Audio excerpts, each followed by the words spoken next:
I'll buy you flowers. I'll buy you candy. I'll take you dancing. Marry me.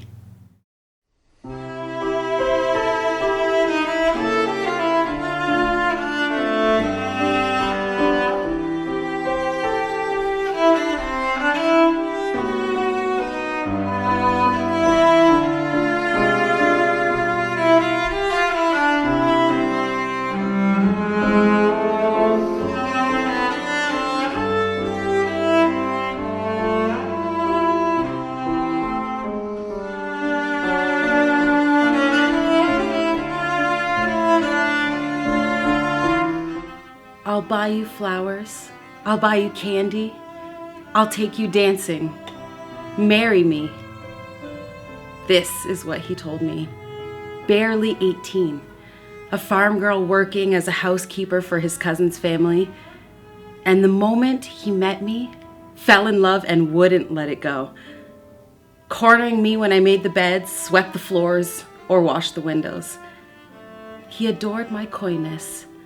This shy, sweet young woman that I was from Stony Point, pestering me with 1,000 questions about my parents, siblings, anything really just to keep the conversation going.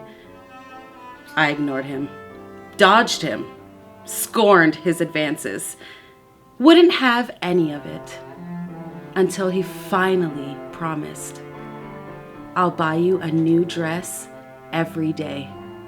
Marry me."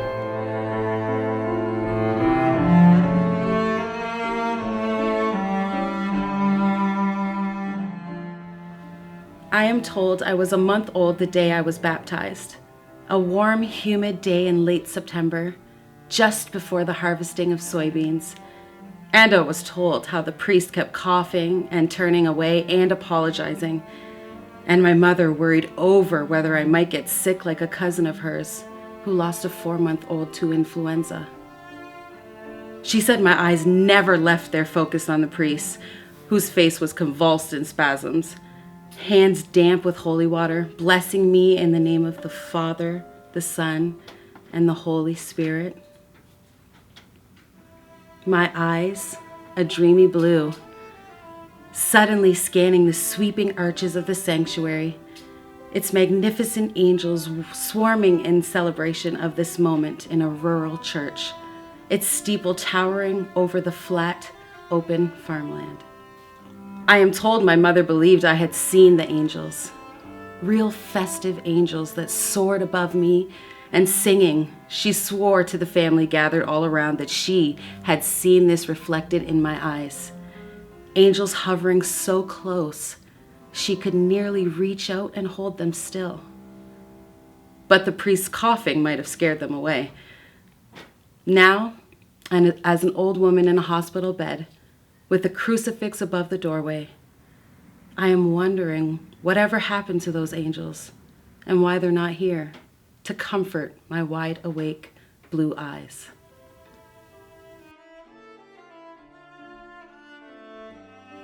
I only know what my mother said, that it was late October, a balmy fall day after the harvest, and I had fallen asleep in the pram, and my mother had covered me up and left me in the sunlight while she hung out sheets and towels on a sagging and wilting clothesline that ran from the house to a shed. And when she went back to check on me, I was gone. A 2-month-old infant disappearing into thin air.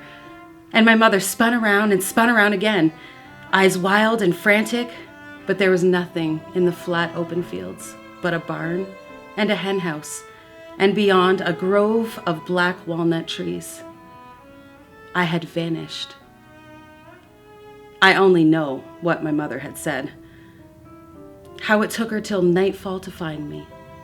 At a nearby farm, at the far reaches among a caravan of travelers, broken down wagons and dogs and bonfires, and she had to barter for me, handing over eggs and bread and corn, finally placing me into my mother's arms, and she carried me, briskly marching 1.5 miles back to the farm, clutching me close to her for all the world.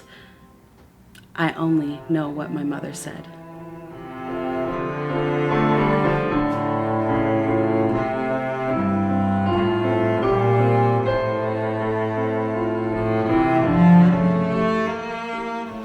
As a girl of not more than 5, I imagined these ghosts of the field rising in the early morning from the long sweep of cornfields and wondered at their misty apparition waking to this sun-warmed land.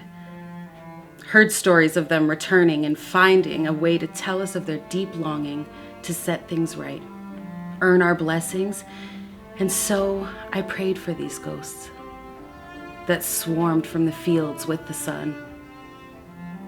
Heard stories of long dead aunts, uncles, and grandparents who long ago gathered for picnics after Mass in the late spring, in the backyard walnut grove, back of the barn, and now they clamber all the while for my attention as I find my way to the farmhouse window to catch them as they stir. In the stilled gracefulness of dawn, I spy how their deep shadows chase away the glare with a plea for my forgiveness.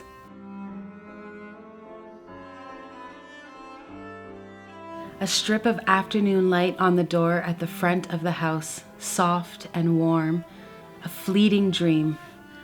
I am wearing a gingham dress, ivory-colored ankle socks, my hair in braids. I am not quite 16, and it is early spring. That day, my father was angry, peering up over the newspaper. From the high-back pine rocking chair in the middle of the big kitchen, woolen socks and feet resting near the wooden stove, eyes steely and blue, a voice certain and steady. I had lied about doing my chores. I had lied about my older sister swearing. I had also lied to my mother, but worst of all, I was too coy with the photographer who had stopped by the farm in hope of taking a family portrait. I had no business flirting, no business moving the way I did, hips and legs swaying when he set up his camera. I protested. I was shy. I didn't know how to stand. I didn't know how to pose, but I liked it. When the man told me, "I like the way you look, like the way you move, do that again. Yes, that's good. That's perfect. Now straighten up and lift your chin, dear. Yes, that's really good. Now hold it." I spotted my father out of the corner of my eye, striding across the dark field and hollering at the man to pack up his things and scowling at me and gestured for me to get back to the house. Later, I told him I was sorry and I had hated doing that. But I lied. A month later, when I went to fetch the mail by the road, there was a letter addressed to me from that man's studio in Windsor. I stood leaning against the crooked mailbox, puzzling over a photograph of a timid farm girl posing in the wide open landscape. It didn't look like me at all, but there I was. Skinny legs, long eyelashes, high cheekbones, and that bright gingham dress forever feeling that moment and the sun on my shoulders.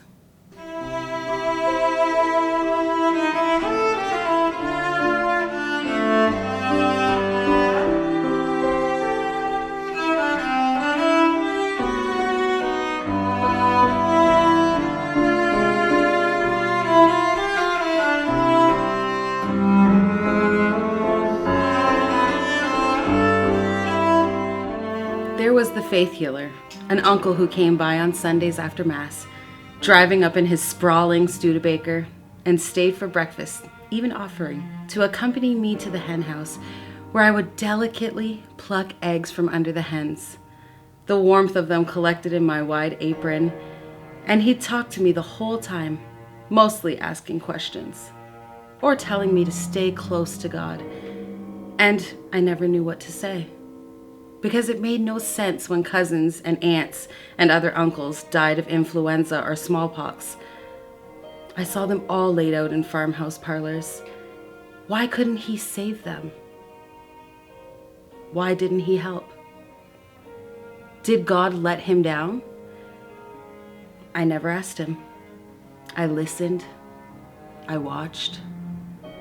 I waited. Sometimes, my focus straying to a detail, a loose button on his jacket, long fingernails, a crooked front tooth, his voice fading into the wallpapered kitchen. I swore he could do this. I saw him run his long, narrow hands over my sister's right forearm that was bright red with a rash that she had had all summer long. And my uncle prayed, eyes rolling up to the heavens, asking for this unsightly bloom on her arm to fade away, disappear. A day or two later, it had vanished. I swore he could do this until my little brother fell feverish, and my uncle kept promising for weeks on end. But he never came out to the farm. Now every Sunday after Mass, I pause at his gravestone, praying that I may to stay closer to God.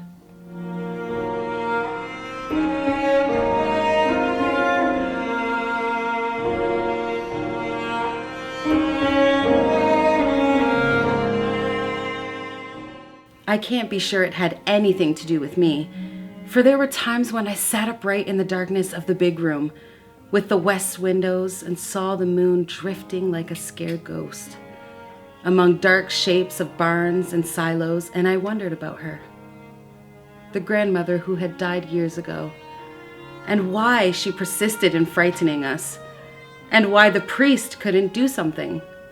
Why all the holy water and incense and rosaries couldn't stop cupboard doors from slamming. Why the windows rattled and the house trembled, and the wallpaper peeled, and why now am I awake sitting on my bed fearing her? I swear that I saw her one night hovering at the far end of the hallway near the stairs and felt a chill on the back of my neck. And when I spoke, a picture above the doorway fell to the floor, spun around, and crashed again. There were times when reading late and the pages of my book began lifting, turning rapidly, and moments when I suddenly woke to sounds of footsteps near my bed. I can't be sure, but the last time I saw her, she was standing in the window, silhouetted in the light of a harvest moon. And I stepped out of bed, bare feet, moving boldly past her and opened wide the shutters, and swear somehow she slipped away, and I felt the house shudder and grow quiet, and she was gone.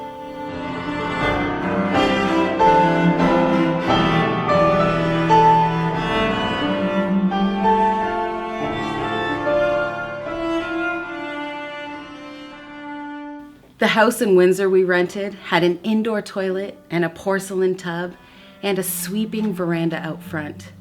And my father worried less in 1927, working now every day at the foundry, and life was good moving to the city. Still, I missed the schoolhouse in Stony Point, its narrow windows, lopsided planked floor, but mostly the language that I knew. After a while, it was best I didn't speak at all.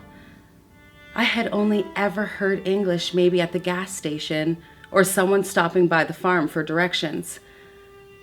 I didn't mind other girls poking fun at me, shy, skinny, in long dresses and clunky shoes and a barber's haircut, or even when they mocked my fractured English. But when the priest told my teacher I was illiterate, I told him I didn't need English to talk to God.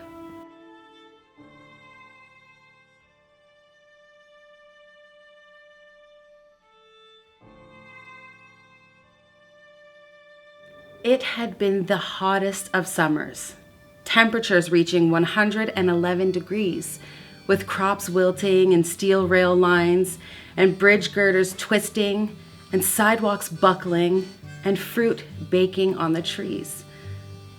By Monday when we married, it had started to cool, and I could feel wind sweeping in through the open church windows.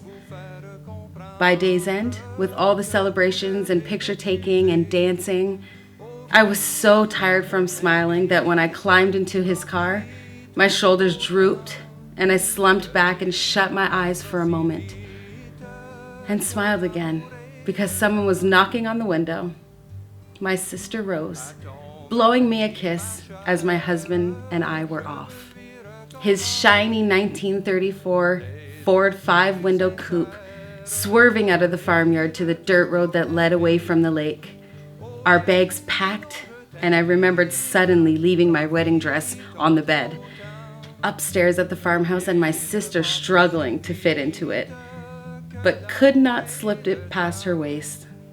The two of us laughing so hard, we fell on the bed, nearly busting the bed springs. All the while, my husband waited downstairs, but now we were off to Niagara Falls. Wending our way to King's Highway number 3, windows down and windy as we sped away. It was still light out this late in the day, a razor-thin crescent moon hovering over the barn and the tall black walnut trees, both sun and moon in the July sky, like distant cousins greeting one another. I studied him. Square jaw, hair slicked back, a handsome smile, talking non-stop, cigarette bobbing up and down like a baton. I'm not sure I really heard him. So happy finally to leave everything behind.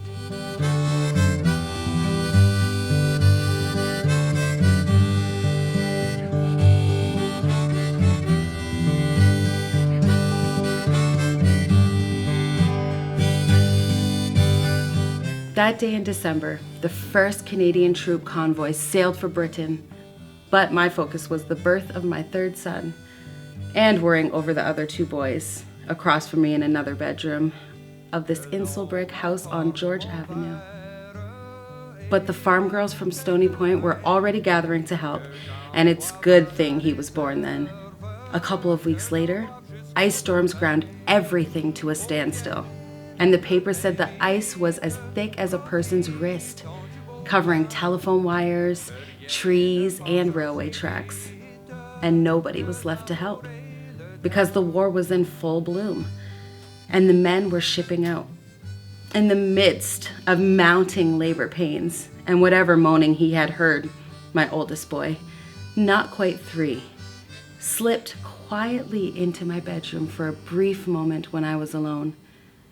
And before the girls came to pull him away and back to his brother, he climbed up and nuzzled close to me, and I put an arm around him, told him to put his hands over his ears, and told him not to worry.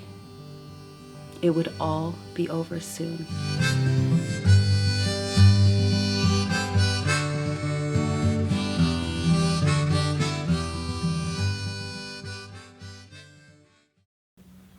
I saw automobiles twisting and spinning about in the air, above windswept trees, a city bus and bicycles wildly engulfed by the black, massive specter that sped ahead of us. This funnel cloud so powerful and wicked, growing in immensity and winding a reckless path through the streets and backyards and open fields. And I watched my husband, still sporting a bow tie from work, sleeves rolled up to the elbows, cigarette in the hand, wildly, intently, but calmly steering the car in pursuit, and wondered why he had packed all of us, our 4 sons, his own mom and dad, and me pregnant for my 5th son.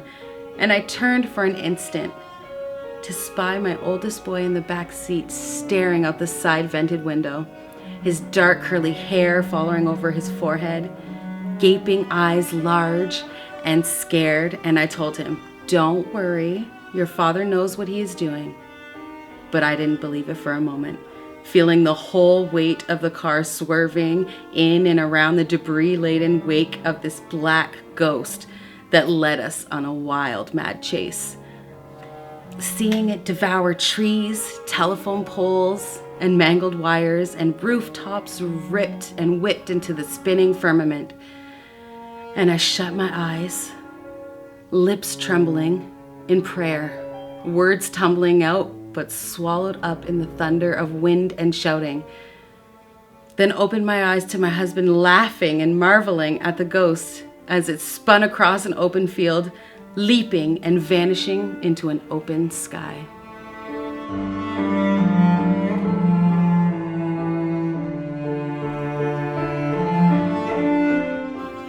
We were all there, getting ready to pile into the sprawling 4-door Plymouth sedan on a June afternoon on Belle Isle. Picnic baskets packed away in the trunk, all set to depart and drive back across the border through the tunnel. When my husband ordered us all to stand and pose for this picture, and he held up a brand new Brownie Target 620, sun over his shoulder, all the while shouting instructions and pointing behind him at the late day sun streaming through the red oaks on the island. All the while reciting guidelines verbatim from Eastman Kodak on how to best make a picture, and that meant keeping the sun over the right shoulder. And there we were, all of us queued up, painfully squinting and struggling to look natural, and my 3-year-old whimpering about the sun burning holes in his eyes right down to its sockets if he didn't soon shut them. And my husband again started with the Brownie litany about this black box, saying it was like the magical workings of the human eye. Its lens resembling the eye's lens, its shutter, the eyelid, and the film resembling the retina. Stay still now. Don't move now. Look right at the camera. And my husband took forever peering down into the viewfinder, backing up to get us all in, and I feared he might run right up into a tree. And we were all smiles except for the littlest one, lost in a daydream with his eyes on fire.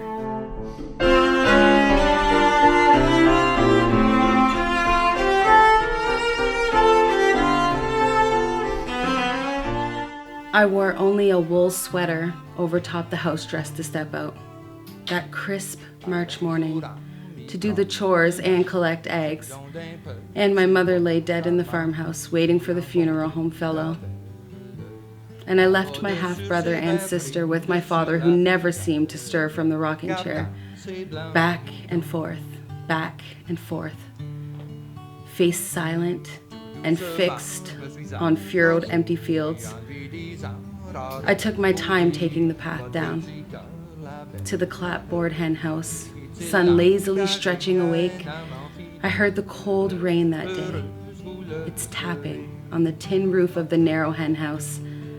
My frigid hands, ever familiar, slipping under and scooping the warm eggs. All with a soothing voice, though I knew none of these ladies, not like when I was a young girl. And they all had names, and we had our favorites. But this was our first hello. And not a blemish of brooding in the nest. I told them about Mother and how she wouldn't be coming anymore.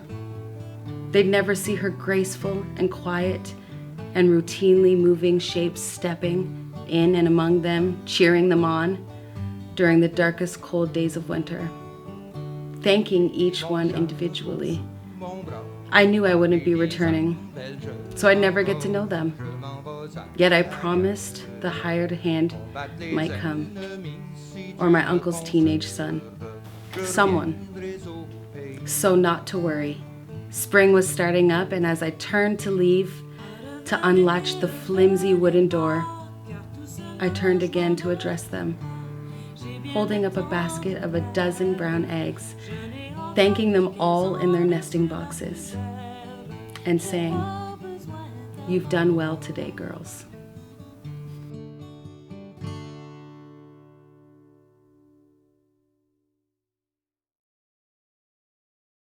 Ironing shirts gave me a step away, a moment alone, strangely reminding me what it was like at Mass, lost in solitary prayer, alone though surrounded by others, still one with God.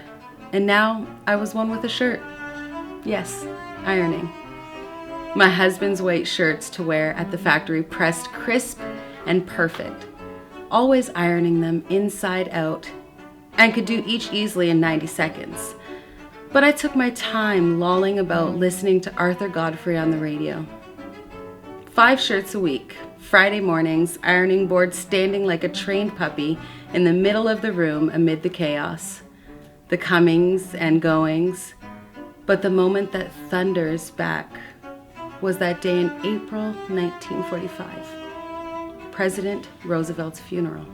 First time I had heard Arthur Godfrey live firsthand covering the funeral procession, speaking like your best friend, down to earth, heartfelt, easy tone, emotional, solemn.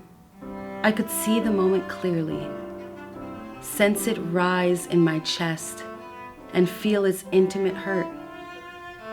So beguiled by the voice and radio sound of that day, it was as if my hands were moving now on their own, pressing and lifting and sliding and folding the shirts, each one, my hands mirroring the rhythm of that voice, and 90 seconds soon became an hour.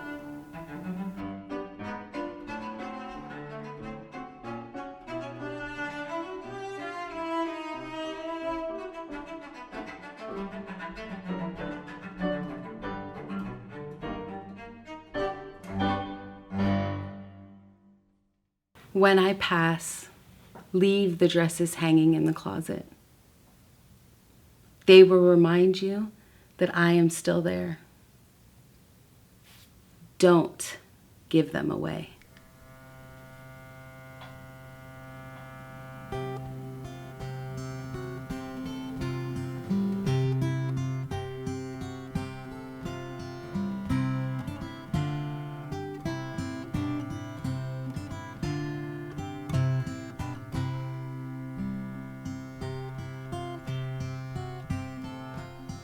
Père et mère qui élevaient des enfants, père et mère qui élevaient des enfants, corrigez-les dans le jeune âge, corrigez-les dans le jeune âge.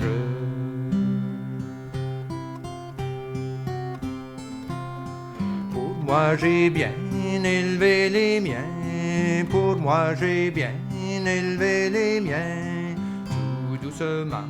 Comme un bon père, tout doucement.